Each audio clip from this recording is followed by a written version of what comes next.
नमस्कार, माझं नाव आशिष धारणे. सेवा एज्युकेशनच्या वतीने मी तुमचं सगळ्यांचं मनापासून स्वागत करतो. आज आपण जे बुक वेबिनार घेणार आहोत किंवा जी समरी बघणार आहोत त्या बुकचं नाव आहे नो एक्सक्यूज. याचे लेखक आहेत ब्रायन ट्रेसी. ब्रायन ट्रेसींनी या बुकच्या माध्यमातून, या पुस्तकाच्या माध्यमातून जे आपल्याला महत्त्व पटवून दिलं आहे ते म्हणजे सेल्फ डिसिप्लिनचं. आपल्या आयुष्यामध्ये सेल्फ डिसिप्लिन किती महत्त्वाचं आहे आणि तर त्याचा आपण वापर केला तर आपल्या आयुष्यामध्ये येणारा आनंद, मोटिवेशन, आपलं सक्सेस हे कशाप्रकारे असू शकतं याबद्दलची इन्फॉर्मेशन त्यांनी या बुकमध्ये दिलेली आहे. आपण थोडक्यात लेखकाबद्दलची इन्फॉर्मेशन घेऊयात किंवा माहिती घेऊयात. आपण जर साधारण वाचलं लेखकाबद्दल तर आपल्या लक्षात येतं की तुमच्या आमच्यासारखेच एक सामान्य व्यक्ती होते जे 9 ते 5ची नोकरी करायचे, सकाळी उठायचं, कामावर निघायचं, संध्याकाळी 5 वाजता घरी यायचं, बसनी प्रवास करायचा, धावपळ करायची, स्ट्रगल करायचा. यात त्यांच्या लक्षात आलं की हे सगळं जे काही मी करतोय हे नथिंग बट माझं फक्त सर्वायवल किट आहे. रोजचा स्ट्रगलमधून मला फार पैसेही मिळत नाही आणि आनंद त्याहून मिळत नाही मला. मग त्यांनी ठरवलं की मला यातून बाहेर पडावं लागेल आणि I have to help myself. मी स्वतःची मदत मलाच करावी लागेल, इतर कोणीही ते काम करू शकत नाही. यातून बाहेर पडण्यासाठी त्यांनी अनेक नवीन प्रयोग केले, बऱ्याच गोष्टी करून बघितल्या आणि त्यांच्या लक्षात आलं की सगळ्यात सोपा मार्ग म्हणजे सेल्फ डिसिप्लिन, स्वयंशिस्त. जेव्हा स्वयंशिस्तीचा वापर मी करीन तेव्हा माझ्या आयुष्यामध्ये मी यशस्वी होऊ शकेल. आणि ही यशाची गुरुकिल्ली जेव्हा त्यांना कळाली त्यानंतर त्यांनी त्यावरती पुस्तकं लिहायला सुरुवात केली, अनेक लोकांना सांगायला सुरुवात केली, मोटिवेशन स्पीक्स द्यायला सुरुवात केली आणि त्यांच्या लक्षात आलं की अनेक लोकांना याचा फायदा होतो आहे. आणि मग त्यांनी या गोष्टीला समराईज करायला सुरुवात केली आणि त्यांनी बुक लिहिलं नो एक्सक्यूज. त्यांचं असं म्हणणं आहे की ते म्हणतात की when you will work on your dreams 80% people will say one day. म्हणजे काय की आपण जेव्हा केव्हा कधी कोणाला विचारा की तुला काही वजन कमी करायचं आहे का, तुला मोठं व्हायचं आहे का, बिझनेस मोठा करायचा आहे का, शिक्षण घ्यायचं आहे का, तुला काय करायचं असेल तर प्रत्येकाचं उत्तर असतं की येस, एक दिवशी मी नक्की करीन. पण तो एक दिवस कधीच येत नाही आणि त्याची जर त्यांना कारणं विचारली तर त्यांची कारणं पण एकदम प्रत्येक वेळी कारणंच असतात. म्हणजे माझ्या आजूबाजूचं वातावरण चांगलं नाही, मला घरातून सपोर्ट मिळत नाही, किंवा मला करायची खूप इच्छा आहे पण माझ्याकडे तेवढा वेळ नाही, अशी एक ना अनेक सबबी ते कंटिन्युअसली देत असतात.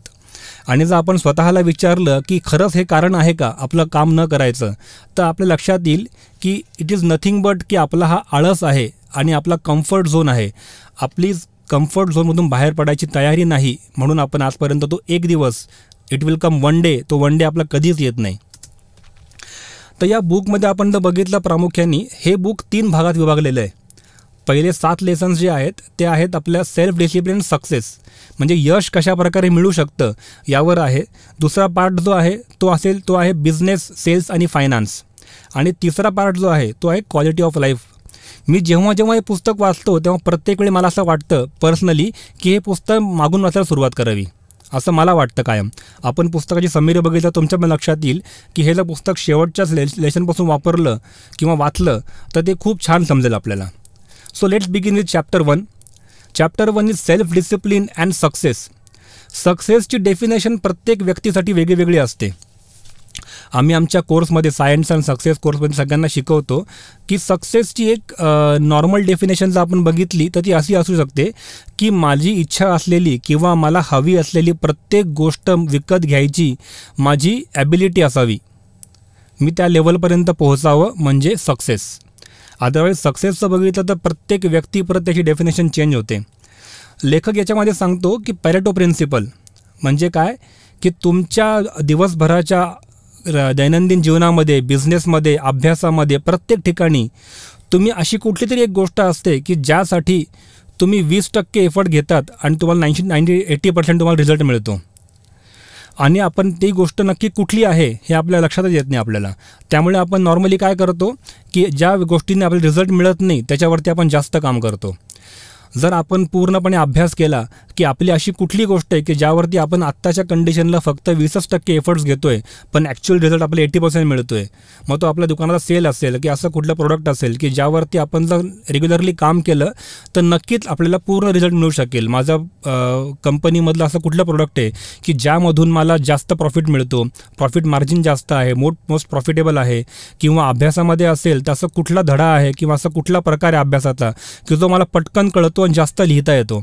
अशा गोष्टींचा जर आपण अभ्यास केला तर रिझल्ट आपल्याला खूप चांगला मिळू शकतो. मग यासाठी काय करावं तर सेल्फ ॲनालिसिस करावं, पुस्तकं वाचावी, आपल्या आवडत्या व्यक्तींचे किंवा मोटिवेशनल स्पीकर्सचे सेमिनार अटेंड करावे, खूप सारे बिझनेस कोर्सेस करावे, नवीन नवीन गोष्टी शिकाव्या. त्यातून आपण सक्सेसचा मार्ग सोपा करू शकतो.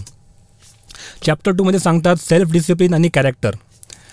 आपलं कॅरेक्टर कशा प्रकारचं आहे त्यावर खूप वेळेला किंवा आपल्या इतर लोकांच्या ऐकण्याचा, इतर लोकांच्या बोलण्याचा, त्यांच्या वागणुकीचा जे आपण आत्तापर्यंत बघत आलेलो आहे त्याचा आपल्या मनावरती किंवा आपल्या कॅरेक्टरवरती एक प्रकारचं ओझं असतं. आपण तेच कॅरी करत असतो. जर आपल्याला आपलं कॅरेक्टर असं वाटत असेल की सुधारायची गरज आहे, चेंज करायची गरज आहे, तर आपले फेवरेट लीडर्सला ऐकावं, मोटिवेशनल स्पीकर्सला ऐकावं, पुस्तकं वाचावीत आणि आपली self image, self esteem, ideal self म्हणजे मी ॲक्च्युअलीमध्ये कसा असायला हवा याची एक इमेज आपल्या डोक्यात तयार असायला हवी आणि आपण त्याप्रमाणे आपलं कॅरेक्टर सुधारायला हवं किंवा चेंज करायला हवं जर गरज वाटल्यास. चॅप्टर 3मध्ये ते सांगतात सेल्फ डिसिप्लिन अँड रिस्पॉन्सिबिलिटी. म्हणजे थोडक्यात काय तर जबाबदारी घ्यावी. आपण नॉर्मली काय करतो की इतरांकडे फक्त बोटं दाखवतो.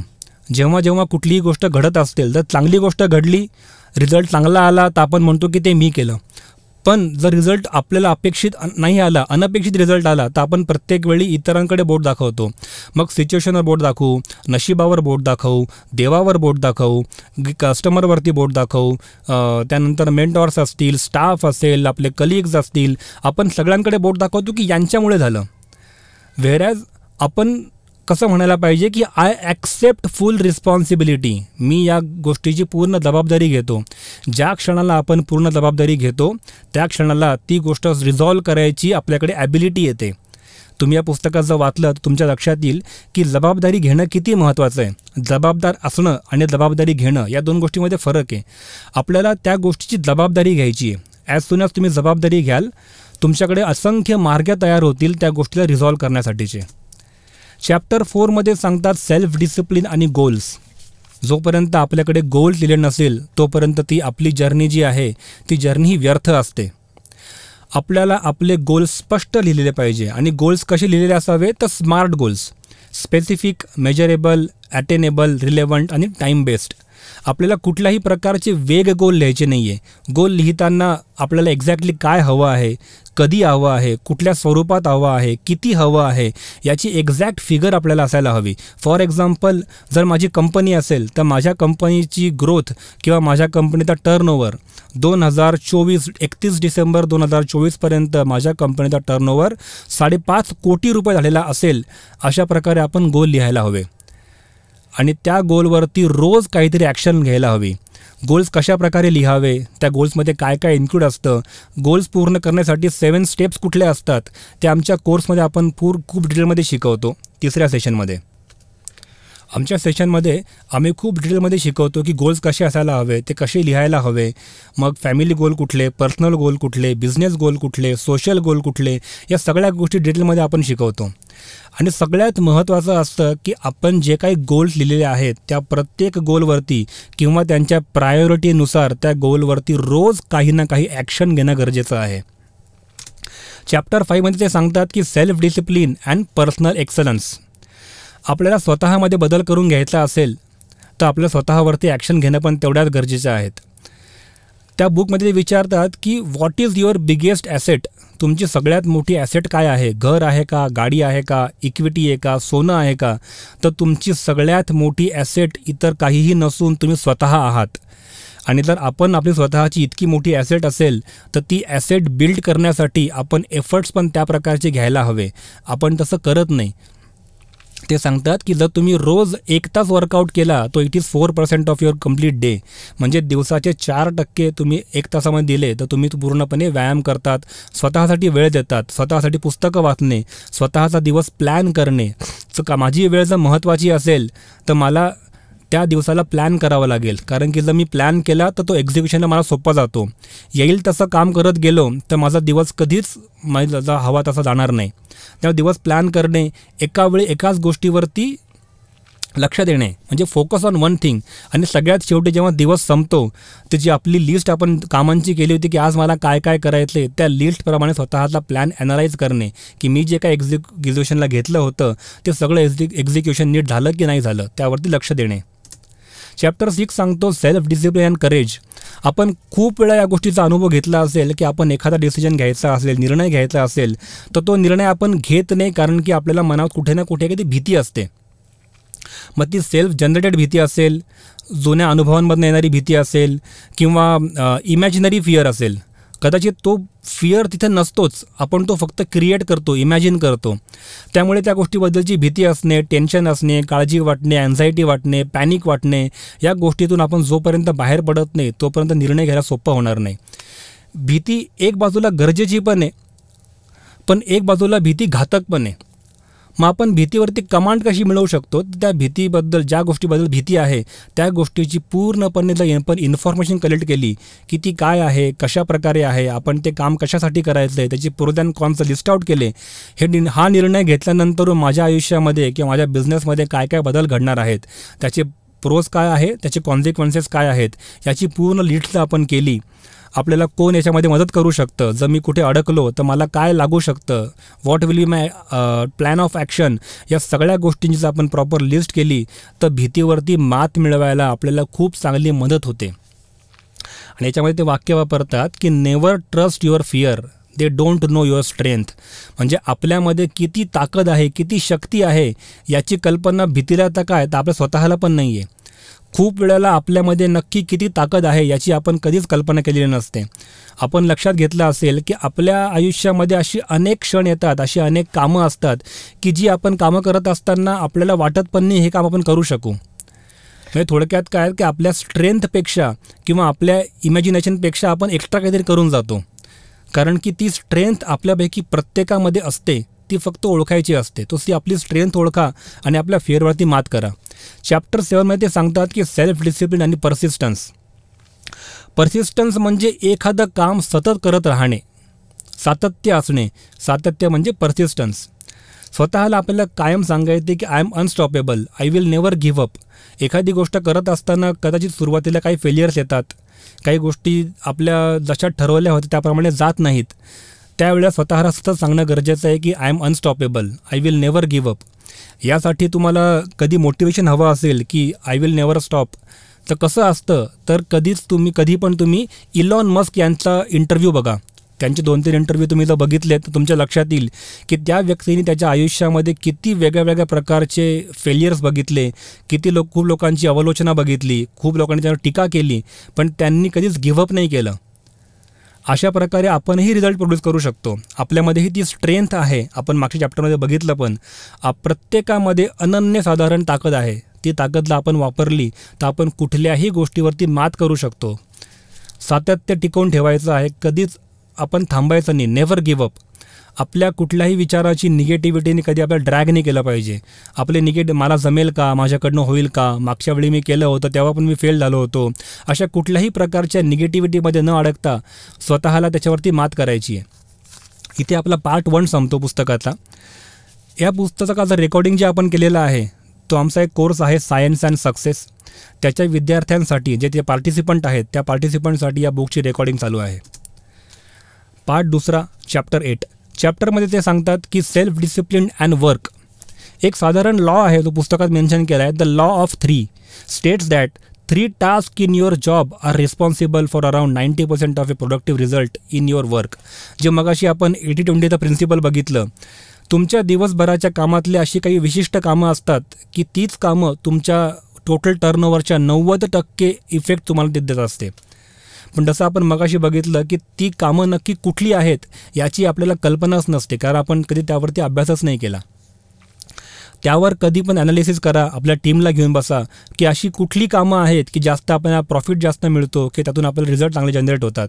त्या कामांची यादी करून त्यावर लक्ष केंद्रित करा, त्या प्रकारचे स्किल्स ॲक्वायर करा, त्या प्रकारची लोकं घ्या. त्यामुळे आपल्या कंपनीचा टर्नओव्हर वाढण्यासाठी 100% मदत होऊ शकते. The ability to set priority and work on high value task. आपल्याला माहीत पाहिजे की कुठलं काम आधी करायचं, कुठलं काम नंतर करायचं, त्याची प्रायोरिटी सेट करायची ताकद आपल्यामध्ये पाहिजे. ताकद पाहिजे असं का म्हणालो मी, कारण की आपण ते कधी प्लॅनच करत नाही. आपल्या टीमसोबत बसा आणि लक्षात घ्या की आपल्या कामांची डिलिव्हरीनुसार किंवा ॲबिलिटीनुसार प्रायोरिटी काय आहे ती त्याची ठरवा. प्रायोरिटी हाय व्हॅल्यूचं काम आधी करा, लो व्हॅल्यूचं काम नंतर करा. जे काम टाळणं शक्य ते काम टाळून द्या. चॅप्टर 9मध्ये ते आपल्याला सांगतात सेल्फ डिसिप्लिन अँड लिडरशिप. प्रत्येक ऑर्गनायझेशनमध्ये, प्रत्येक बिझनेसमध्ये असेल, वैयक्तिक आयुष्यामध्ये असेल, लिडरशिप ही खूप इम्पॉर्टंट आहे.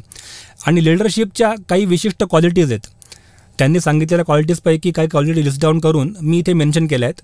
पहिली क्वालिटी ती म्हणजे सगळं काम, जे काही काम आत्ता दिलेलं आहे त्याची चालढकल न करता ते काम जे आत्ता गरजेचं आहे आत्ताचं काम आत्ता करणे. दुसरी क्वालिटी आहे की टू वे कम्युनिकेशन. जो कोणी लीडर असतो तो लीडर कधीच असं करत नाही. मॅनेजर कायम वन शॉट इन्स्ट्रक्शन देतो की इकडनं सांगतो आणि काम करून घेतो. जो लीडर असतो तो टू वे कम्युनिकेशन करतो, डेमॉन्स्ट्रेट करून दाखवतो, एखादी गोष्ट करून दाखवतो, कशी चांगली केली गेली पाहिजे याचं डेमॉन्स्ट्रेशन करतो. लीडर जो असतो रिवॉर्डिंग असतो.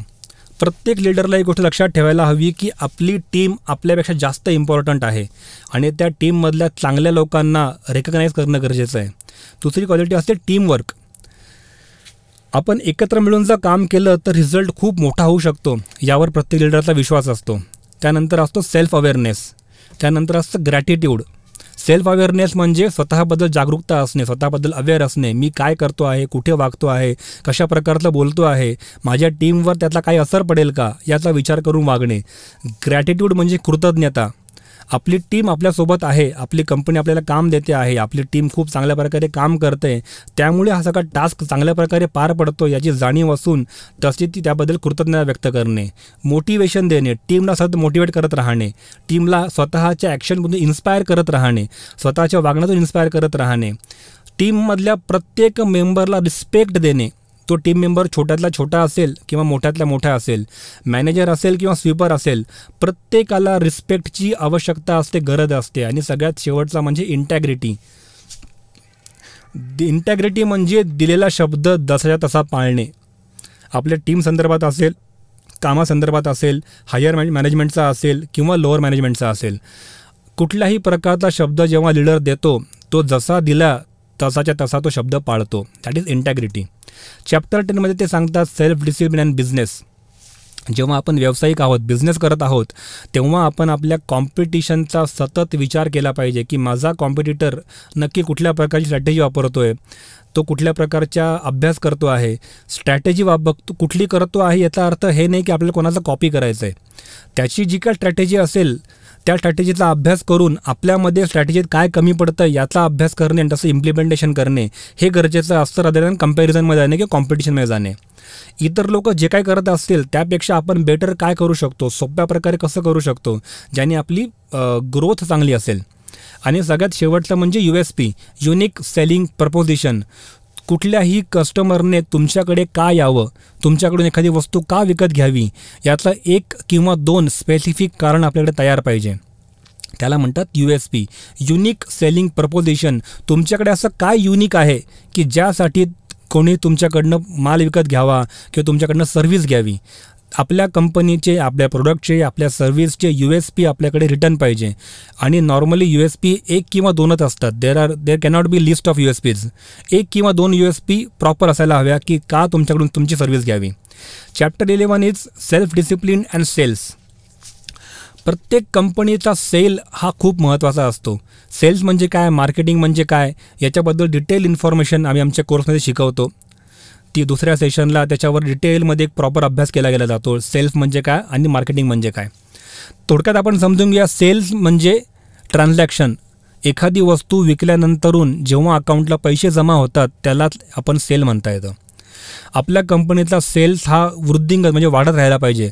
पण तो सेल वाढत का नाही, कारण जी आपली टीम असते त्या टीम करणं, कोल्ड कॉलिंग करणं, कस्टमरचा फॉलोअप घेणं, कस्टमरशी कंटिन्युअसली बोलत राहणं, इथे कुठेतरी आपली टीम कमी पडते.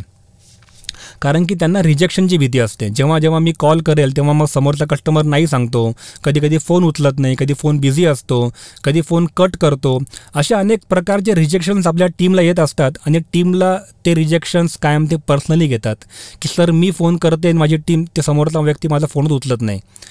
वी हॅव टू अंडरस्टँड की रिजेक्शन जे आहे ते रिजेक्शन पर्सनल नसतं. ते रिजेक्शन जे आहे ते तुमच्यासाठी नसतं, ते एखाद्या प्रोडक्टसाठी किंवा त्या स्पेसिफिक सिच्युएशनसाठी असतं. कदाचित त्याला, त्या व्यक्तीला त्यावेळी त्याची गरज नसेल किंवा ती सर्व्हिस त्याला त्यावेळी नको असेल. दॅट डज नॉट मीन की तुमचं प्रोडक्ट खराब आहे किंवा तुमची सर्व्हिस खराब आहे. आपल्या सेल्स टीमला ही गोष्ट क्लिअरली सांगायला हवी की कुठल्याही रिजेक्शनला पर्सनल रिजेक्शन घेता कामा नये.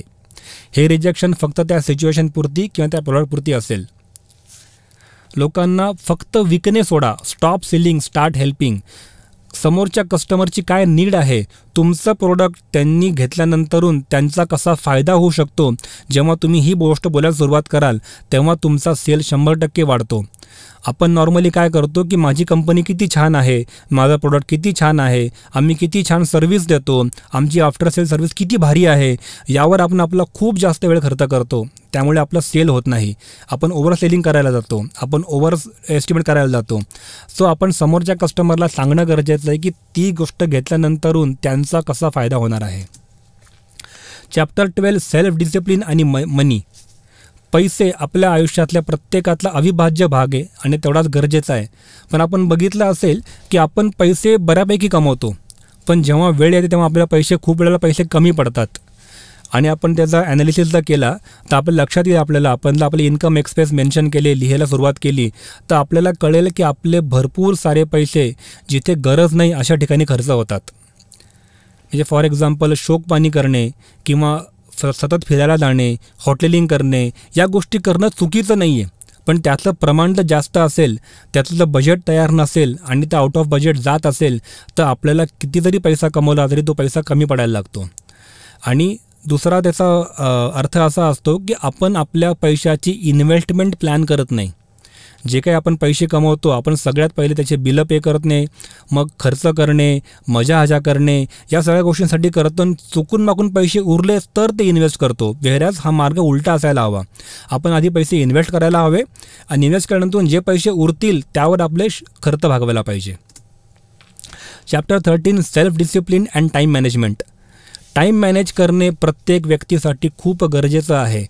प्रत्येक व्यक्तीला, मग ते रतन टाटा असतील, धीरूभाई अंबानी असतील, मुकेश अंबानी असतील, इलॉन मस्क असेल, स्टीव्ह जॉब असेल किंवा तुम्ही आणि मी असाल, प्रत्येकाला 24 तासच मिळतात. त्या 24 तासामध्ये आपण काय रिझल्ट कॉज करतो यावर अवलंबून असतं की आपलं सक्सेस आपल्याला कसं मिळणार आहे. सो आपला जो दिवस आहे तो किंवा आपले जे कामं आहेत, जे आपल्या रिस्पॉन्सिबिलिटीज आहेत, त्याला आपण डिवाईड करू शकतो ABCD आणि Eमध्ये. ए म्हणजे हायेस्ट प्रायोरिटी, हे काम सगळ्यात अगोदर करायला हवं. बी म्हणजे मीडियम प्रायोरिटी, सी म्हणजे लोवेस्ट प्रायोरिटी, डी म्हणजे डेलिकेट, की जे आपण दुसऱ्या कोणाला तरी सांगू शकतो काम, टीम मेंबरला म्हणा किंवा सबऑर्डिनेटला, कोऑर्डिनेटला, कलिगला सांगू शकतो की माझ्याऐवजी हे काम तू करून घे. आणि ई म्हणजे एलिमिनेट. दिवसभरात आपण अशी अनेक कामं करतो की जे कामं ॲक्च्युअलमध्ये करणं गरजेचं नसतात, ते कामं इलिमिनेट करून टाकणे. सो आजपासून पुढे आपण ही सवय लावून घेऊ की आज दिवसभरात जी मी लिस्ट केली कामांची, त्या कामांच्या लिस्टला ABCD आणि Eमध्ये आपण डिवाईड करून घेऊ. Chapter 14 self discipline and problem solving. आपण खूप वेळेला स्वतःला प्रश्न करणं गरजेचं आहे की what is the real problem. आपण आत्तापर्यंतचा ॲनालिसिस जर केला स्वतःबद्दलचा, स्वतःच्या बिझनेसबद्दलचा, तर आपण ॲक्च्युअलमध्ये रिअल प्रॉब्लेमवरती काम न करता आपण आजूबाजूच्या परिस्थितीवर काम करायला लागतो. प्रॉब्लेम वेगळाच असतो आणि आपण मग टीमनी काय नाही केलं, लोकांनी काय नाही केलं, कस्टमरनी काय नाही दिलं, ड्रॉइंग कसं चुकीचं होतं, या गोष्टींवरती आपण जास्त काम करतो. व्हेअरॅज आपण नक्की प्रॉब्लेम काय आहे तो आयडेंटिफाय करून त्यावर सोल्युशन शोधणं गरजेचं आहे. कधीकधी एखादं मिळालेलं सोल्युशन ते आत्ता काम केलं तर पुढच्या वेळी पण तसं काम करेल असं गरजेचं नाही आहे.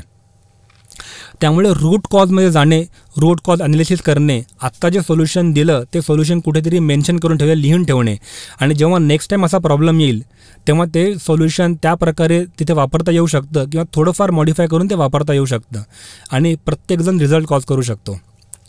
इथे पार्ट 2 संपतो. अगेन हे पुस्तक जे आपण रेकॉर्ड करतो आहे ते आमच्या सायन्स अँड सक्सेस बॅचसाठीच्या पार्टिसिपंटसाठी रेकॉर्डिंग चालू आहे. Chapter 15 self discipline and happiness. आपला प्रत्येकाचा आनंद आपल्या अराउंड असतो आणि तो आनंद आपण प्रत्येकाचा घेणं आपल्या प्रत्येकाचा हक्क आहे. फक्त काम, प्रोफेशनल लाईफ, पैसा यातला आपण गुंतून राहिलो तर आपला आनंद आपल्यापासून हिरावला जाऊ शकतो. आपली फॅमिली, निसर्ग, मित्र कंपनी या प्रत्येकामध्ये वेळ घालवणं खूप जास्त गरजेचं आहे आणि आपला आनंद चूज करणं गरजेचं आहे. आपले एनर्जी टिकून राहते, आपली रिलेशनशिप चांगली होते, आपलं काम मिनिंगफुल असतं, फायनान्शियल फ्रीडम असणे, या सगळ्या गोष्टी आपल्याला आनंदातून मिळू शकतात किंवा या सगळ्या गोष्टींमुळे आपल्याला आनंद मिळू शकतो. वाईस वर्सा. खूप वेळेला काय होतं की प्रत्येक जणातलं आयुष्य खूप सिरियस होत चाललं आहे अननेसेसरीली. आयुष्य सिरियस नसून खूप सोपं आहे हे ज्या दिवशी आपल्याला कळेल त्या दिवशी आपल्याला लक्षात येईल की प्रत्येक छोट्या छोट्या गोष्टीमध्ये आनंद आहे. मग तो आनंद फेल्युअरमध्ये पण आहे आणि तो आनंद सक्सेसमध्ये पण आहे. Chapter 16 is self discipline and personal health. आपल्याला हेल्थ ही जास्त महत्त्वाची गोष्ट आहे. का? कारण की आम्ही प्रत्येकाला सांगतो की या युनिवर्सने आपल्याला जे शरीर दिलं आहे that is very much unique. अख्ख्या जगामध्ये बिलियन्स ऑफ पीपलमध्ये तुम्ही शोधायला जर गेलात तर तुमच्यासारखा दुसरा व्यक्ती सापडूच शकत नाही. You are that unique. तितके युनिक आहोत आपण. जर आपण इतके युनिक आहोत तर त्याप्रमाणे आपण आपल्या हेल्थची काळजी घेणं पण तेवढंच गरजेचं आहे. मग जंक फूड न खाणे किंवा चांगल्या प्रकारचा डाएट घेणे, रोज व्यायाम करणे, वेळेवरती उठणे, शांत झोप घेणे, जास्त स्ट्रेस न घेणे, हे सगळे मार्ग आहेत आपले हेल्थला मेंटेन करायचे. चॅप्टर 17मध्ये लेखक सेल्फ डिसिप्लिन आणि फिजिकल फिटनेसवरती बोलतात. जसं मगाशी आपण हेल्थवर बोललो, रोज कमीत कमी 40 मिनटं व्यायाम करणं गरजेचं आहे. मग ते योगा असू शकतं, वॉक असू शकतो किंवा जिमला जाणं असू शकतं, सायकलिंग असू शकते, स्विमिंग असू शकते. ज्या प्रकारचा व्यायाम आपल्याला करणं शक्य आहे त्या प्रकारचा व्यायाम करावा. स्मोकिंग करणे टाळावे आणि धूम्रपान म्हणतात किंवा तुम्ही त्याला मद्यपान म्हणता की दारू पिणे, या गोष्टी टाळाव्या ज्याने आपली फिटनेस चांगली जाऊ शकते. Chapter 18 is self discipline and marriage. आपला लाईफ पार्टनर आपल्यासाठी अत्यंत महत्त्वाचा भाग असतो, अविभाज्य भाग असतो. आणि नॉर्मली 2 लाईफ पार्टनरमध्ये जर काही तक्रारी असतील त्याचं एकमेव कारण असतं ते म्हणजे रिॲक्शन. आपल्याला समोरच्या माणसाकडून एखादी गोष्ट जर कळाली तर आपण त्यावरती रिस्पॉन्ड करणं गरजेचं आहे, रिॲक्शन नाही. 2 मिनटं पॉज घ्या, समोरच्या माणसाचं पूर्णपणे ऐकून घ्या की त्याला नक्की काय म्हणायचं आहे. त्यामुळे तुमचं जे वैयक्तिक आयुष्य आहे आणि विवाहिक आयुष्य आहे, दोन्ही आयुष्य खूप चांगल्या प्रकारे तुम्ही सर्व्ह करू शकतात. एक सवय बदला फक्त. समोरच्या माणसाकडनं कुठली चांगली गोष्ट असेल, वाईट गोष्ट असेल, अपेक्षित असेल, अनपेक्षित असेल, ती गोष्ट जेव्हा येते तेव्हा रिस्पॉन्ड न करता रिॲक्ट न करता रिस्पॉन्स करा. थोडा वेळ थांबा, 2 मिनटं वाट बघा आणि मग रिस्पॉन्ड करा त्या गोष्टीवरती. Chapter 19 self discipline and children. तुमच्या मुलांना तुमचे पैसे, तुमच्या गाड्या, तुमचा बिझनेस यापेक्षा जास्त महत्त्वाचा वाटतो तो म्हणजे तुमचा वेळ. ते ज्या वयामध्ये असतात त्या वयात तुम्ही त्यांना वेळ देणं जास्त महत्त्वाचं आहे. लेखक सांगतात की तुमचा वेळ जेव्हा तुम्ही तुमच्या मुलांना द्याल तेव्हा तुम्ही त्यांचं खूप चांगलं भविष्य तयार करतात. कारण तुम्हाला बघून ते स्वतःच्या मॉरल व्हॅल्यू ठरवत असतात की माझे वडील कसे वागतात, माझी आई कशी वागते, कुठल्या सिच्युएशनला ते कसे बोलतात, ओरडतात का, शांतपणे बोलतात का, या सगळ्या गोष्टींना ते ऑब्झर्व करत असतात आणि त्याप्रमाणे ते वागत असतात. सो आपल्या मुलांना आपण आपल्या ॲक्शनमधून डेमॉन्स्ट्रेट करणं गरजेचं आहे आणि त्यांना आपला वेळ देणं खूप जास्त गरजेचं आहे. सेल्फ डिसिप्लिन आणि फ्रेंडशिप. मित्र हे आपल्या आयुष्यामधला असा अविभाज्य भाग असतो की जिथे आपण कुठल्याही प्रकारातला फिल्टर न ठेवता आपल्या भावना व्यक्त करू शकतो. प्रत्येकाचं हक्काचं स्थान असतं ते म्हणजे फ्रेंडशिप, मित्र. आपल्या लाईफमध्ये फ्रेंडशिप ही तेवढी महत्त्वाची असते की आपण जेव्हा जेव्हा डाऊन असू, आपण जेव्हा जेव्हा खूप खुश असू, आपण जेव्हा जेव्हा एका अननोन स्टेजमध्ये असू, कुठल्याही स्टेजमध्ये आपलं मन मोकळं करायची जागा म्हणजे आपले मित्र. आणि लेखक त्याच्यामध्ये 3 Cमध्ये वापरतो, कर्टसी, कन्सर्न आणि कन्सिडरेशन.